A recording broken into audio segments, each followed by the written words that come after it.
नमस्कार मित्रों, आप सभी का लॉजिकल सनातन ज्ञान चैनल में स्वागत है। एक मित्र ने मेरे व्हाट्सएप ग्रुप पर पूछा कि हम कैसे पहचाने कि हमारा गुरु कौन है और गुरु की पहचान क्या है। ये प्रश्न वास्तव में बहुत ही महत्वपूर्ण प्रश्न है, क्योंकि कलयुग में गुरु कम गुरु घंटाल ज़्यादा मिलते हैं। और आध्यात्म में गुरु की बात तो यह है कि जिसको आपने गुरु मान लिया, चाहे कोई भी हो, आपको उसके प्रति अपने भाव, अपनी श्रद्धा निरंतर समर्पित करनी होगी, तभी आपका उत्थान है।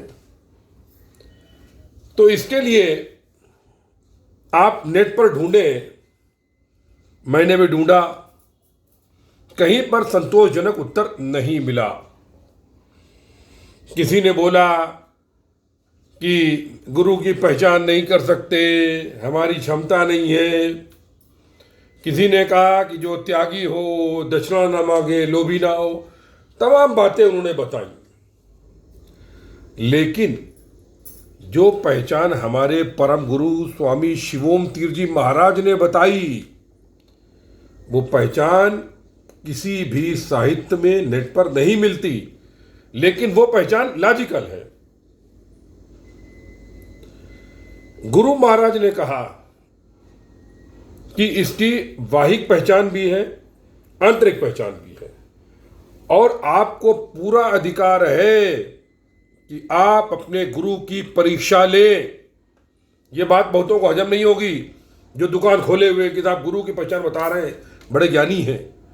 लेकिन आप याद रखिए, कलयुग है, बड़े बड़े गुरुओं के महल धराशायी हो गए, जेल में बैठे चक्की पीस रहे हैं।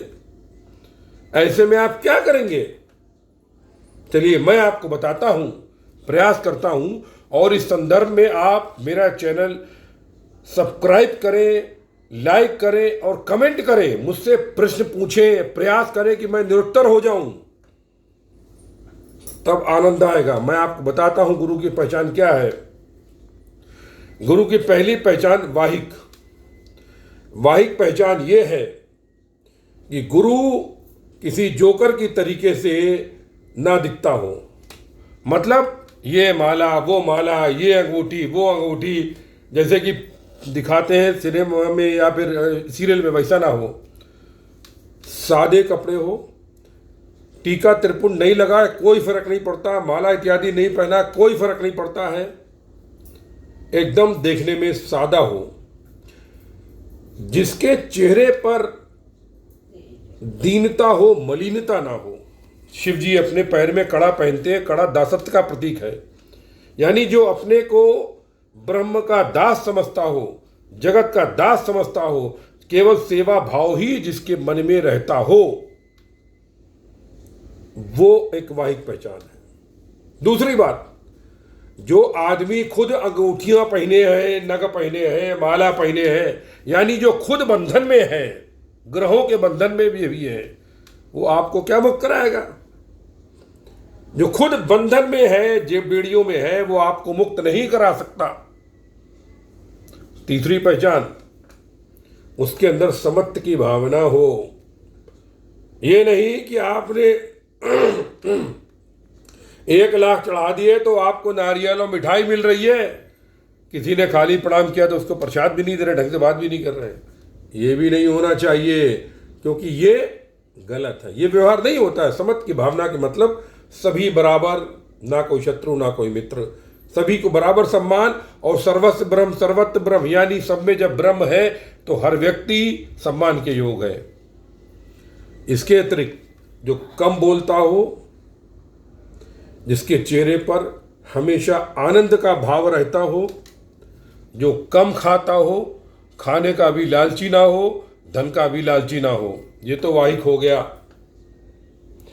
इस तरीके से आप उसको वाहिक देख करके समझ सकते हैं कि हमारे गुरु महाराज जी के एक जगह प्रवचन देने गए शिवम तीर्थ जी महाराज, वहां पर आयोजक ने झंडियां लगा दी, तोरण वोरण लगा दिए, महाराज जी लौट आए, बोले हमें नहीं देना, इतना पैसा तुमने खर्च क्यों किया, सीधे सीधे एक माइक और स्टेज और दरिया चाहिए, तुमने इतना बड़ा पंडाल क्यों बनाया, मुझे प्रवचन नहीं देना है। और महाराज जी वहां से लौट आए, क्योंकि ये पैसा जगत का है, जगत के कल्याण के लिए धन इस्तेमाल होना चाहिए, समाज की सेवा के लिए धन इस्तेमाल होना चाहिए। जब तक में ये भावना नहीं होगी तब तक में वो गुरु घंटाल ही है, गुरु नहीं है वो। और आंतरिक पहचान, ध्यान से सुनिए क्या होती है। जिस किसी व्यक्ति के पास बैठकर उसकी वाणी सुनकर, उसके द्वारा लिखित कोई सामग्री पढ़कर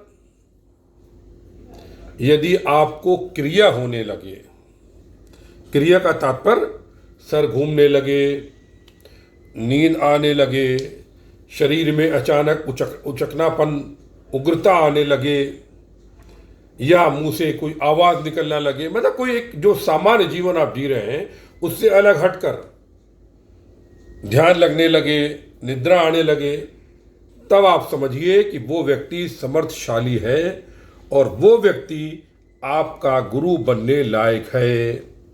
अब ये उस पर है कि वो आपको गुरु बनाए ना बनाए, लेकिन वो आपका गुरु बन सकता है। तो ये आपकी बाहिक पहचान और आंतरिक पहचान, जब ये दोनों पहचान मिलती हैं तब आप उसकी शरण में जा सकते हैं, और गुरु की यही वास्तविक पहचान है। जय गुरुदेव, जय महाकाली। सर्वस्व ब्रह्म सर्वत्र ब्रह्म। आपके प्रश्नों का स्वागत है।